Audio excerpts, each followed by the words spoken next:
May I have your name, please? Griffin? Is that G for jeepney? R for arf? F for Efren? Not Efren? F for foxtrot? For verification purposes, may I have your expiration date? Don't worry, I will help you with the bash that I can. Oh, you don't want to talk to English anymore? Spaniel?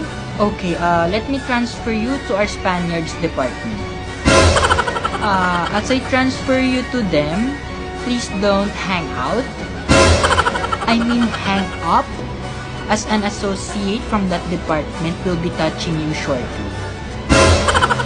You're welcome. Take care. Bye, mama. Hello, thank you for calling. My name is Brando. How can you help me?